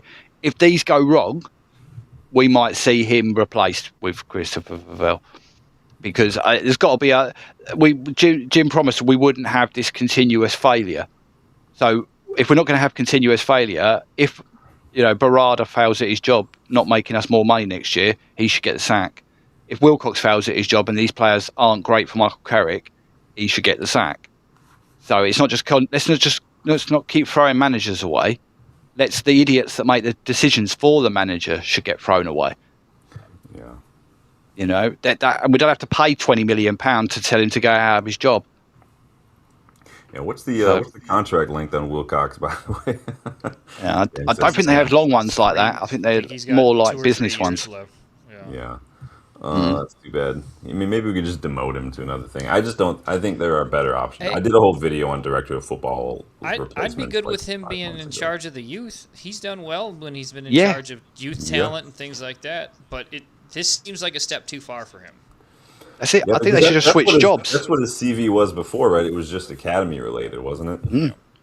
Yeah. All of the main academy signings we've heard are all Wilcox related, and none of us have a problem with any of them. We think they all look pretty fantastic. Good. Yeah. So I think they should literally just vice versa. They should just switch jobs. That's all they need to do. Just give Favell the Infinity Stones. We know it's difficult, but just give them up. Bring back the Boxing Day tradition this year. Wasn't that tradition in the olden days? The masters and the servants of the house would switch places. Switch roles. One day. Boxing Day came from. And yet another thing that I learned from watching MASH. MASH is way better than the American education system. Sorry, Dylan. It just is. You learn everything you need to know from watching. I'm not arguing with you. I'm just saying. Yeah. Yeah, Danny agrees with you, Dylan. Says 100% step too far. Such spot on. Thank you for the confidence, Rick and Mank says. I know better than our SoCal scouts. I mean, I'm not going to pretend I know. I'm not going to say that. The information is there. It's like I'm not like process it. I don't have connections. I'm just Data MB is there, Gradient is there, FootMob is there, SofaScore. It's all there. All you got to do is just look at it. I'm not like solving any sort of mathematical equations. I'm not trying to make fun of anybody. It's like my point is I'm not doing anything spectacular that our scouts, our best in class scouts, shouldn't be doing. Like, don't we have the greatest data reading person on the face of the earth working for us now? So a 12-year-old with a smartphone can't be doing. Like, honestly, yeah. It is what you need to message our data guy, see if he could. My problem is I'm doing it too much. I probably spend too much time doing it, but Go ahead, Dale. What are you saying? I was going to say, Sean, I think you should put some feelers out there. Just tell other Premier League clubs that you're available. You make all these videos, and really get your contacts to push United to say, "Look at this guy." If somebody wants to sign a $250,000 $250,000 contract a year that they fly you around everywhere to watch all these matches. I'm just saying, I said yesterday, you obviously can assistants. You can get a master's degree in scouting now in the UK. You can totally go get a master's. It's crazy, but St George's Park do it. If somebody wants go to St George's Park. If a club wants to sponsor my visa, they're more than welcome to do that. But there's no way I can't move to the UK without a visa, and no one's going to give me a visa unless I'm already in the UK. It's so backwards. I don't know how to deal with it, but I'm almost giving up on it, you guys. I'm almost giving up. All right, let's move on. Deb's got another sister, but you wouldn't. Nope. It's not worth it. No job's worth it. If she ever sees this, I'm dead, but no job's worth it. Let's move on to Alejandro Balde, because the links are just not going away, you guys. Now, I don't listen to outlets like Marca, you guys know that, which is where, so a lot of the recent rumors have come from this guy, Luis Rojo. A lot of people are just happy to @ Luis Rojo and tag him. People aren't looking at where Luis Rojo works, and Luis Rojo works for Marca. So I'm not super interested in the rumors, right? But Fabrizio Romano claims that not only are United very interested in bringing a left back, they do think, he does say that we're the only club who's made contact with Balde reportedly. Fee will reportedly be important. I've seen anywhere from 26 million to 38 million. Honestly, for me, I don't know how you guys feel. To me, that's a bit too much for him. You can go get Joaquin Seis, David Raum, or Kadiolu probably for that price 100%. As well. Yep. Yes. To every one of the other three. I'd rather, again, no. Why is this somebody that we've all looked at and none of us are like, yeah, that wouldn't fit for us, but then all of a sudden United goes in and are like, yeah, this is the guy. Well, reportedly. Reportedly. Don't forget who's in charge of this deal. Don't forget who's sitting here doing this. Exactly. This is right. So for those of you who don't know, Alejandro Balde is a George Mendes client. Yeah. Or Beelzebub, as some of you might know him. So honestly, George Mendes, Barcelona too, they can all go fuck themselves. I'm not. Oh yeah, no, I wouldn't be dealing with them. If they wanted to deal, there's only one deal: Rashford or none. Just retire back, Rashford. That's it. Question mark. You want that? We apparently want this loan deal, and they're not interested. We'll go. Hold on a minute. Yeah, we didn't want to loan you Rashford, but you wanted that. Now the shoe's on the upper foot. All of a sudden, that's not suitable. Shove that, mate. No. Let Atletico Madrid have it. I've seen some people who are more okay with the loan, a la Sergio Reguilon, where it's and maybe go back for Lewis Hall in a year. But by then, Lewis Hall is going to have a new contract. He's going to cost a lot more money than he is now. But though I wouldn't rule that out, it seems like an Ineos thing to do, right? Refuse to invest in a player when he's really needed. Wait a whole year and then go sign him for even more. I mean, that's just the way it is. We did that, with Baleba. Liverpool did it with Van Dijk. Maybe Hall could be worth the wait. I don't know. What do you say, Dudley? Maybe. I was just gonna say, do you think that's some sort of trauma from the Antony signings and the Sancho signings? Oh yeah, look at these. They're gonna grow into these great players, and then they just were not up to snuff. Possibly. There's a lot of people a lot of people won't want to sign players from the Eredivisie because of Antony and Donny van de Beek and whatnot or Cody Gakpo. A lot of people put that. Memphis. A lot of people are not happy with Memphis. Malacia is another example. I'm starting to see a bit of a kind of a disparity between the Eredivisie and other leagues, especially when it comes to attackers. I'm noticing a lot of the strikers just aren't doing it when they make the moves to other leagues. That's what I'm hoping Parrott does well at Betis. I really am. Yeah. I mean, going to Betis is not the same. I mean, Antony was getting double-digit goals and assists in half a season in La Liga. It's La Liga. I don't really rate La Liga, honestly, as a league. The players are very good technically, but the league itself is just trash, honestly. Well, I agree. 3 clubs, maybe, and then everybody else is just there. So I just think all the players in that league are a bunch of divey crybabies, man. I hate when we get on against a Sociedad or a Celta Vigo or Vigo, because I know it's just going to be like it is every time, where they're just going to dive over and over. We're definitely getting one of them, you know it. We always get a Spanish team. Oh, we always get a Spanish team, yeah. Yeah. When it comes to him, though, if we do look like that, at least the only thing I'd be happy with the loan is it's not a loan with a guarantee; it's a loan with an option. So at least we've got something, and then we can go, no thanks. I much prefer we're not interested in just taking him on loan, but we'll buy him, but in a year's time, no, we'll have an option. And I don't mind I don't necessarily want the player, but I like the way we're thinking about it. I still would rather Raum or Sace or like Kalioglu we got linked with today. I would take that in a heartbeat. And that would end the Premier League. Also, that would be Premier League across the board, wouldn't it? Sure. The links to Kalioglu they're not great. Good. They're not strong. No, I know. Bullshit Turkish outlet, which is also called Marca for some reason. Called AS Marca though. So look up how many places that means shit talker or something. You know? Like Danny says, if we're not gonna go out and buy a first team proven and we're just looking at loans for Balde, I'd rather just stick with Amos at that point if that's where Ineos are going. Like it's just. I know I said I'd rather have him go out on loan, but if we're just gonna stick with people, I'd take Harry Amos over Luke Shaw at this point. Like the way he played in that first match. Oh, yeah, the way he played yesterday was incredible. Yeah. But like Ian says, this feels like George Mendes kind of earning his paycheck to me. Now, granted, Balde was absent from the Barcelona squad this weekend against Elche. Hansi Flick actually spoke about this as well. He said, I spoke with Balde this morning and told him that I think he's not here at 100%. Clear your mind, and then we'll talk. So it doesn't sound to me like Hansi Flick is completely writing him off, but he does know that he's not happy and he's maybe talking to other places and maybe either this is punishment or he's giving him time to go just kind of clear his head, whatever. Flick has also previously commented in the past about Balde's confidence being an issue, and sometimes he's just not confident enough to really fully compete for a starting spot. Flick is very similar to Amram in that he watches his players on and off the pitch 100%, and if he doesn't feel like they're focused, they're ready, they're 100% just in like fine-tuned, he may leave them out of the squad so they can go get their head right. We saw Amram do that with Garnacho and with Rashford as well. But Danny's already writing off the season. Yeah, I'd be listening. If I was United, I'd be listening very carefully to those words. Very carefully. Doesn't concentrate. Not always seems like he's there. Never really up for the fight. He ain't a Premier League. He ain't ready for the Premier League. Then I'd rather Harry Amos every day of the week. It was part of the reason I watched so intently back last night's game. I wanted to see what he. I know it's not competitive, but it's a little bit more than pre-season, and I wanted to see him go, especially with Thompson. And I'm convinced that he will be better. Harry Amos will be better than Balde. I guarantee it.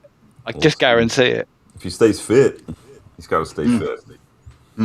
Oh yeah. Yeah, Danny agrees. He said if he's not, he won't work at United if he doesn't have confidence. Move on. Yeah, I've never really been a huge fan of Balde, but the links are there. We're going to talk about them, but it seems like we're there. Guys, if you Mirkamank, just trying to butter me up, man. Flattery will get you everywhere, my friend. Keep going for my picks. Somebody watched my 225 million pound rebuild video. Yeah, Sace for me is an out and out winner. What's up, Bill? Yeah, has to be. I was just gonna say, take Sace. You can keep Shaw on there if you want to have Amos loan out. Move Shaw on within the next year. Bring Hamas back if you have confidence in him, and then you got Amos and you got Sace. Like, come on now. Yeah. I don't think we don't want to leave Bruges in the mud either, do we? We could loan Harry to Bruges. Go yeah, mate. Well, Bruges still have Bjorn Meyer, I believe he's still there as well. The thing, Brugge they're kind of like Ajax, where the last couple of years they have this pipeline. They just keep bringing in talent. They keep promoting. They're so talent. Good. They're getting it. They lose to Kuiper, Sace, and Bjorn Meyer right there. Like they lose Solis, they've already got another. They lose Nusia, they had Solis. They lose Solis, they have somebody else. If they lose Trisoli, they'll have another striker lined up ready to go. Like they're on top of it. They know what they're doing. I'd like us to go for Trisoli. I really would. Trisoli's really would. Really good attacker. I've just got the feeling he could be the next. Like when you brought it up in your video about him, but I think I really think he's got something that he could be the next big explosion on the European scene. I do. I just think he could really crack it to another level. He's a different type of attacker, which I like too. We definitely need one. We'll talk about that in a second here. You guys, if you haven't yet done so, please hit that like button. Please subscribe. And don't forget, we do have that poll going for today's Would You Rather question. Let me stop in and check what you guys are at. So today's Would You Rather comes from me. Shit question. I hated this. Don't you feel dirty? It's the easiest question in the world. Sorry. So the question I don't like either of them. This was terrible. I know, that's the point. So like I said, starting 11 and Legends members, we have this new little segment throughout the shows where we do Would You Rather. It used to be questions from a boot, but now we've turned it into Would You Rather. Members can get involved. But today's is as such, and you can see it in the poll there. 18 people have voted so far. If you had to choose one in their prime to bring to United, would you rather Patrick Vieira or Steven Gerrard? 19 votes now. 58% of you have voted Patrick Vieira. 42% are going with Slippy G. That just, you two. Let me ask you. What you guys, Ian, Dylan, what was your vote? Vieira all the way, no doubt, no question. No, I'd rather have anyone than Slippy Steve. Absolute shit. Vieira bosses him all day long, twice. Vieira on one leg is better than Gerrard at his best. Don't care. Yeah, he was the only thing. He was one of the main reasons Arsenal were that good at that point. He was unbelievable. Even Roy Keane says it. It was unbelievable. Oh, yeah. And him and Roy Keane going at it was amazing. But can you just picture for one moment if both of them were in the same team facing that? You're just going to go, oh, no, fuck off. I'm not playing. I'm going home. Yeah, Dylan, Vieira all day long. Dylan, where did you go? I went Vieira. Yeah. I just can't choose an Arsenal player. I have all the respect for Steven Gerrard. I think he definitely was a huge part of their history and a good player, but I can't do it. I cannot pick a Liverpool player. I'm sorry. Nope. And I hate Arsenal too, and I hate this question. I know. They're not all going to be fun questions, right? They're not all going to be fun questions, but I know. But I for me, and it's the same thing. Like Ian was saying, it's like there's a little bit more grit that I like with Vieira. Yeah. There's a little bit more of the steel. Better player. And a lot less slipping going on.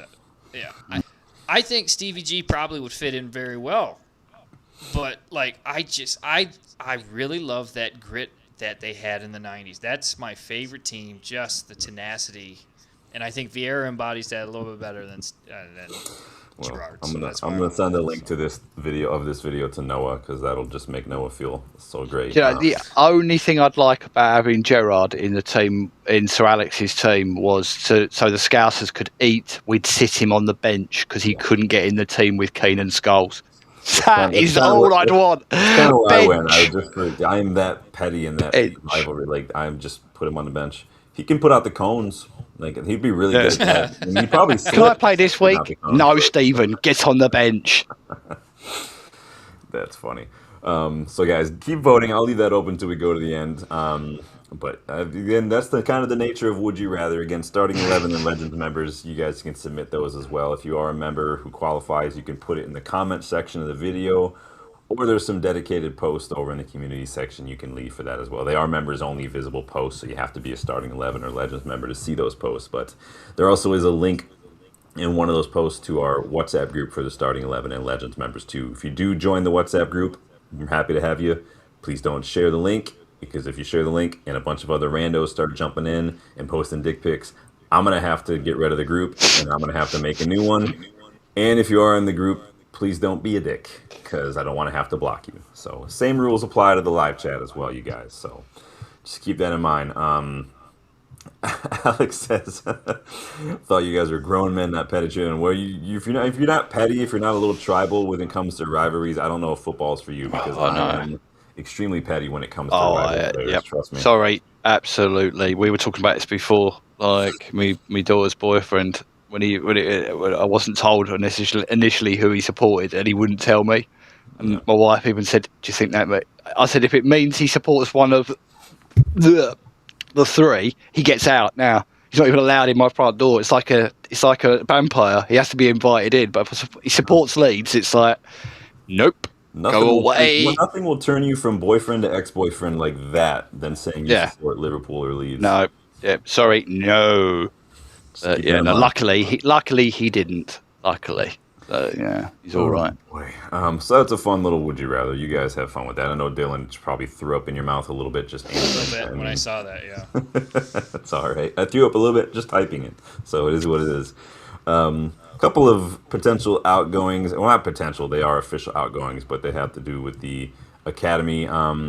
We spoke the other day about Jacob Devaney possibly joining Hibs on loan. He has joined Hibs on loan. Season-long loan. That's a very good move for him. Here's the thing. Yeah, I'm happy with that.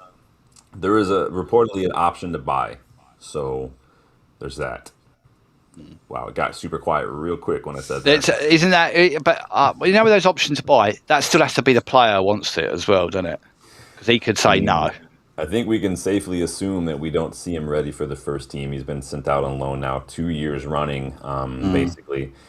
He's at an age. You guys remember when we picked our next academy player to kind of really come in? He was my pick. I do think Jacob Devaney had this. He's the reason why I was like, maybe we don't. I like Lewis Page at Leicester. I watched Leicester today play Ipswich. He looked good. I still would have maybe opted to bring Devaney in. I have a feeling that if he has a good season, he goes there for another year because they take up a buy option. I think we'll live to regret this one personally. Yeah, what are you guys' thoughts on that? I know it's a good loan, but are you worried about losing him? Yeah, I don't want to lose him. Yeah. I would think diamond in the rough there. Yeah. I would think though, if we're doing these options, we seem to be we're being a lot more shrewd. I would imagine we've got an option ourselves to take that up if we want. I imagine we can go, because an option is always right. We'll buy him for $5 million unless you want him. I don't think it's just a case of we don't get a say. We put the they want him. This is a loan. You guys have the option. There might, again, I don't know too many details about it. Sometimes when there's an option on senior players, it's conditional. You have to play a certain amount of minutes. This is like the reason, like Harvey Elliott. I think Harvey Elliott's loan this past season, there was an option, but he barely played, so I don't think it was qualified. But like Rasmus wasn't necessarily going to be automatically taken by Napoli until he reached certain milestones for them, and then I think late in the last season, it was like there was no choice; they had to do it. So we'll see. Danny says he's better, but he's not going to get ahead of the Golden Twins. He's better than the Fletchers. Yes. So what did you say, Ian? Dylan, there's a diamond in the rough. Is that what you said there? Yeah, I think he could be one that he doesn't have to be a major starter, but we always need those bench guys that are going to be solid, a glue-like figure, somebody that's going to come in and put a shift in. And when I watch him, I just got the feel like he just has that sense about him. That's where I thought like a Darren Fletcher, surprisingly. Yeah. He was. He's not like an out-and-out like destroyer. He's not like a playmaker. He does a little bit of everything. He's just kind of an all-around midfielder. He'll get stuck in. He'll drop deep. He'll box to box if he needs to. And you need those sometimes, and that's why I would be like, if we lose him, and I get it, he deserves to play, but it's one of those times you just need somebody to come in and do a job, and he seemed like the guy just whatever you told him. Yep, I got you, coach. I got you, gaffer. Yeah. So I know what you mean. I just see sometimes these players having so many strings to their bow is a disadvantage. Like you can't nail down a position because you're usable in too many, and then you become a movable piece instead of a vital cog. And I think I think more young players need to concentrate on being one thing instead of trying to be available for everything. It doesn't really work long term. When I say he's like an all around, like he's not necessarily six. I mean he's kind of like an Anderson or a Rice in the way he plays. He's not only going to be the deepest guy whose job is to shield. He's not going to be this excellent like playmaker or anything. He's going to float around. He's going to get involved. He's going to be an option. He's going to carry the ball. He's going to pass. He does, and he's going to defend. He's like a midfielder from the late '90s, basically, like an old school center mid, basically. Which I do think that's why we like him so much, isn't it? Yeah, he's very good. Rasta Stock's in the house. Big up Rasta. Go check out Rasta Stock's channel when you guys get a second. Big up Rasta. Well done. He says, lads, how are we doing today? We're doing well, man. We're just about wrapping up here. He's still disappointed in these players. Oh, yeah, we're all very disappointed in them. They definitely were embarrassing. I mean, I'm not embarrassed about it. They embarrassed themselves. I'm not on the pitch, so I am not embarrassed. But what they did was definitely embarrassing. But big up, Rasta. Rasta, I'm not embarrassed. I'm disappointed. What do you say, Dill? It was just so frustrating to watch. Yeah. I almost fell asleep. Yeah, it was not good. We could have played another 90, and I don't think we would have scored a goal in that game. We wouldn't have had a sniff. Another player out on loan, Ethan Wheatley. He has joined the Imps, Lincoln City, on loan. I haven't seen any His one. Loads of clubs interested. I think Everton and Schalke were linked at one point, but he is off to join Lincoln City. I'm not. You guys know how I feel about Ethan Wheatley. I love the way he presses. I love the energy, the work rate. I don't love how inconsistent he has been in front of goal at the academy level. He works hard, God bless him, but he just doesn't find the back of the net enough for me. Do you think he sometimes struggles to find sort his feet out? He seems like sometimes his size is his disadvantage. Like he just almost flaps a little bit at it. Like he's not calm enough for a big man of his size. I think he gets over it. I think he's excited. He wants to score. Yeah. He is a little it's kind of like watching Teenan Thompson yesterday. You could tell Teenan Thompson in that second half especially wanted to get on. I just wanted to go, yeah. He was ignoring teammates in better positions. He was trying to pull a Rashford at times and driving the ball through about 3 defenders at once. You could tell he's got the skill. He already got the assist. He just wanted to get a goal as well. There's nothing to prove at the academy level. We already know that you're good. Just now you've got to show that you've got the humility and the mentality to play the role you need. Being able to play like a team. Yeah, that's where you learn that kind of stuff, and then maybe go on loan. But Ethan Wheatley, another one gone. You guys fine with that? You guys feeling good with this? Yeah, he was not good enough, like you said, for the go on deal. No, I agree. He just didn't have it for the first team. So you could see flashes here and there, but it wasn't consistent enough. Definitely. A couple of academy strikers potentially leaving though, and Shido, Wheatley now. I'm not sure what's going on with Biancheri this summer, and then Musa obviously getting some minutes recently as well too. We have a lot of attackers in the academy, but Wheatley's not one I thought was going to ever really make it, unfortunately. So it is what it is. It doesn't mean the players are bad. It just means that they're not quite the level for maybe a top Premier League club. It is what it is. It happens. It is, yeah. Let's talk about Mateta a little bit, because we've got some chatter with Jean. What's his face? Is it Jean-Philippe Mateta? Is that his name? Yep. His full name. I only ever call him Mateta because I don't want to get it wrong. But the rumors are still going strong because reportedly he's unhappy, wants to leave. If you guys weren't familiar, he and Palace kind of went to a FIFA arbitration kind of situation with his contract recently. He tried to argue that the last year of his contract was null and void I can't remember the reasons, and then the FIFA ended up ruling against that. But regardless, he's entering the final year of his contract now. Palace are reportedly willing to listen to offers. I know some of you in the chat over the last 6-7 months have been big fans of Mateta. Villa have been linked. They think they've also been linked to Zirkzee as well. They bid today, didn't they? Yeah, they did. Watkins could be leaving as well. Milan were interested in January in Mateta. They pulled out of a £26 million deal because of concerns over a knee injury. So you'd have to think that if it was $26 million in January and he's entering the final year of his contract, it's going to be less than that now, right? Of course, probably. United have been linked. Alex Crook claims that Mateta's been offered to us via intermediaries, which in football language means his agent is trying to get him out of there. We do need another striker. Even if Zirkzee stays, I still think we need another striker. Where does Zirkzee wants to leave? And Nathan Salt says Zirkzee expects to leave in the next week. Remember, there's other leagues that their window is open later than ours as well. But we'll see. Villa, I think, are also looking at Nicholas Jackson, so I don't know what's going on there. What are you guys' thoughts on striker situation? What are you guys' thoughts on Mateta? What are you guys' thoughts on all this at the moment? As for the striker, you know where I stand. I think it's imperative. It must happen. Almost more than a left back, I think. To be honest, I think it's that important. I want Watkins. I can't understand why we're not. I think he's probably, from what we're hearing, he's obviously going to Saudi for a huge last paycheck to fill those coppers, which none of us can blame him for. He's got a family, and that's what he's securing his future. We obviously aren't going to match any kind of wages like that, so maybe that's the reason. When it comes down the line, I think I'll take Mateta. I think just over Tony, probably just only because he's probably a little bit more up to speed, where Tony's been away from the Premier League for a couple of years.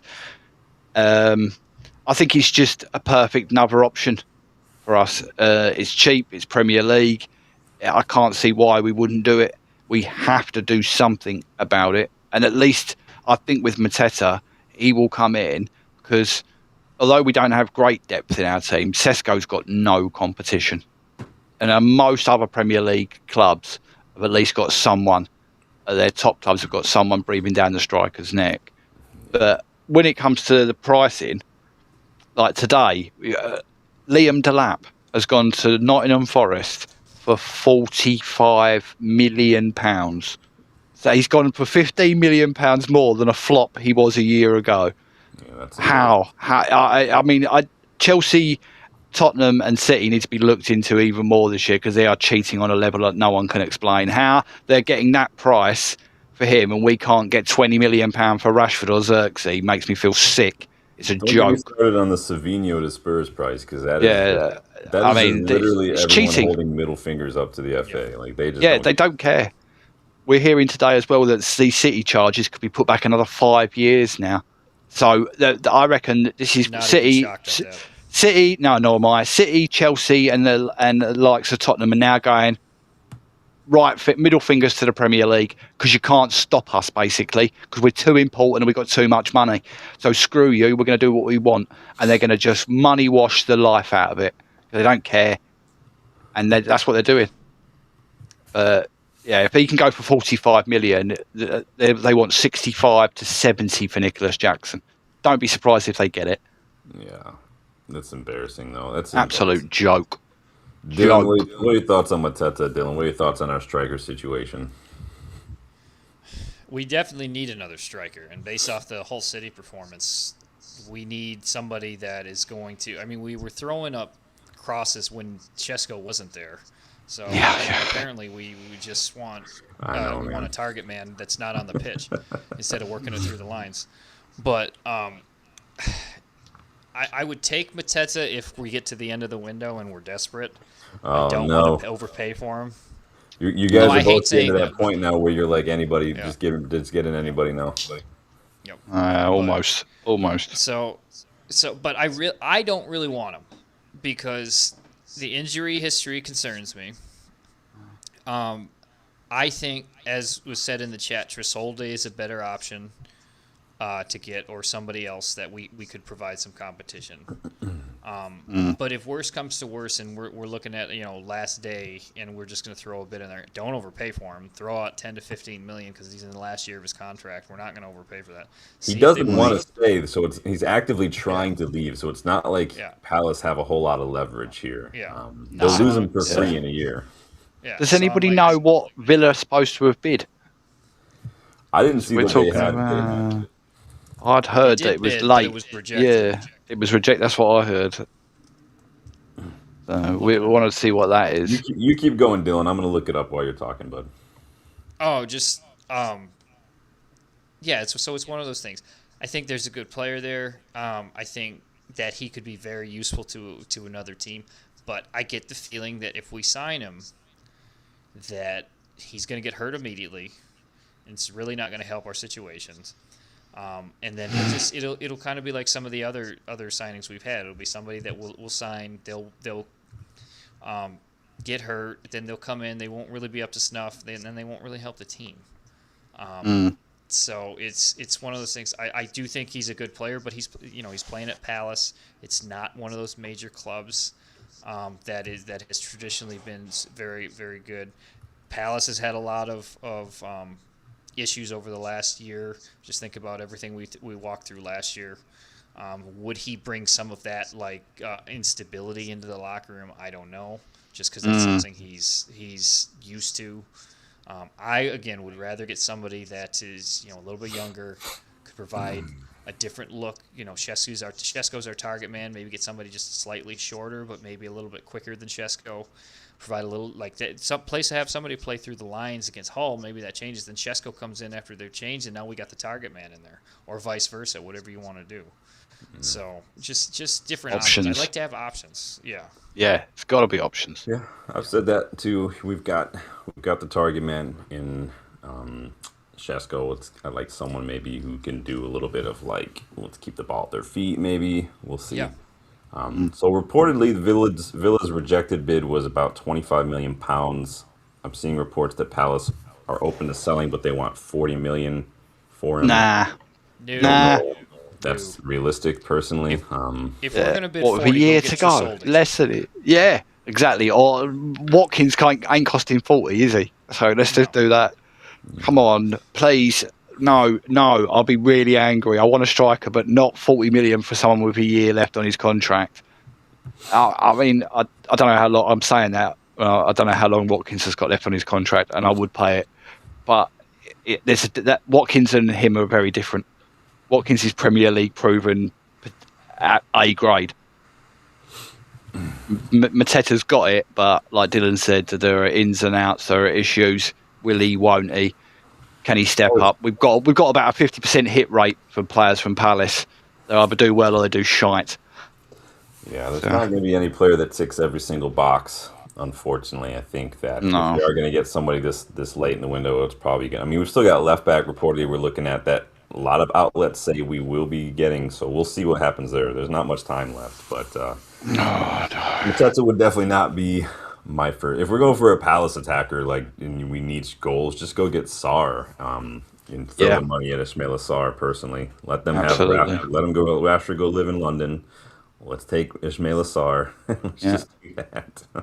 But one thing I tell you, Sean, if they do go for Mateta, then they must go for Raum. Because we need someone to cross the ball. Cross the ball. We have two of the tallest strikers in the league. If we don't get someone who can cross the ball, we might as well buy a load of catapults and no rocks to put in them.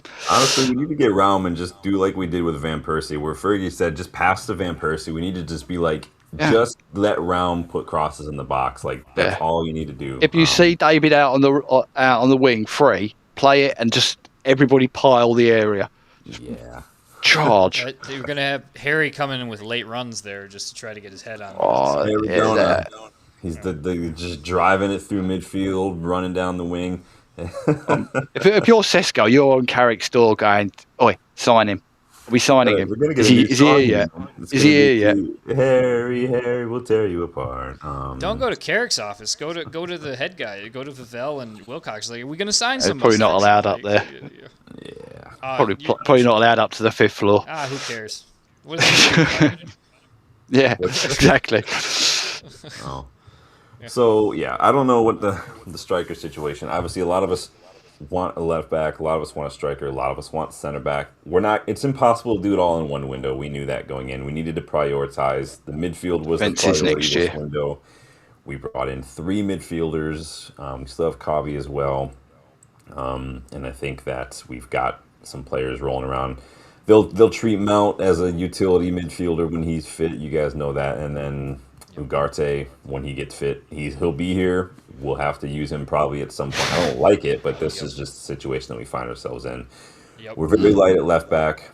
We're light goals wise at 9, so I hope that we can do something before. But we'll see. Everything Sports Dash is a City fan. Well done. Way to out yourself. Sorry, I appreciate that. You want to do a collab? I've got half the City fan base in my chat right now. Well done, my friend. Big up. Welcome to the channel, my friend. But big up. Appreciate that. We've got Carabao Cup third round draw tomorrow. You guys, United, are going to learn our opponents for our third round entry into that. So I'm hoping that maybe I can get to a domestic cup game if the schedule lines up this year. It would be great. Saeed TV Extra in the house. Big up Saeed TV Extra. Big up, Saeed. Obviously, Champions League draw later on this week as well, where we will learn our opponents for the league phase. I don't know, and I was trying to think of this earlier. Maybe you guys will know, Dylan or Ian, or maybe you guys in the chat, because I don't know. We get the draw, we learn our opponents, but we don't know the actual home and away schedule for the league phase, right? Like, when do we learn that? I think if you look on our schedule for the season now, you've got the penciled in games when the Champions League draw is. The first name out of the hat is the first game. But we don't know which ones are home and which ones away, because 4 of them are home, 4 of them away, and that's what I'm trying to figure out. Because that's what's I don't know. That's what's going to dictate, like, when like if Dylan and I go back, or if Dylan, because Dylan, you're already going, dude. You're going to like the biggest game in this fixture, because you lucky bastard. Hitting the Liverpool match. Dylan's going to Liverpool match. That's going to be a blast. Yeah. I'm looking real quick to see if I can see anything about when the Champions League schedule or home and away schedule. I'm wondering how they know. I forgot. It must be a way they do it. I'm sure, because I know it says in the schedule already what we are, but does it actually say?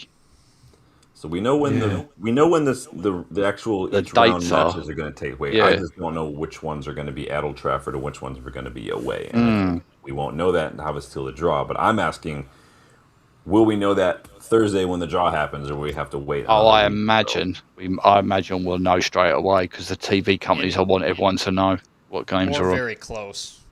Yeah. Because they'll have to work it out with. They might, because United aren't going to learn until Thursday either, so they'll have to collaborate with UEFA and whatever to work out travel and stuff and whatnot there. So I said it the other day on the show as well. Our first 9 games in all competitions are on telly, so that's got to include Champions League. So we will know quite quickly, I imagine, because the schedule is already out. All the Champions League matches are going to be streamed anyway, so it is what it is. I don't know what TV station they're on in the UK, but here. Do you know what might be a good one, Sean? Is look on the Man United ticket website, because it must say which is the home and away fixture and what date. Whether the team's there, it must have the date.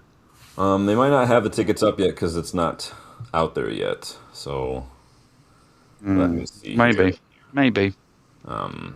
I'm trying to see. I don't see any. I just didn't know if anybody knew if we would know right away or if we have to wait. But I don't know. I'm trying to get my trip planned ASAP. So I'm already getting. Shoot my uncle a text after this and see if he knows. I'm already getting to that point where I'm like looking at flights and looking at all these different iterations and all these different options for trips, and now it's just waiting for the draw to take place, waiting to learn home and away, so I can just start knocking them off the list. So, of course, Dylan, I will also share with you the dates as well, in case you are up for going to multiple trips this season as well.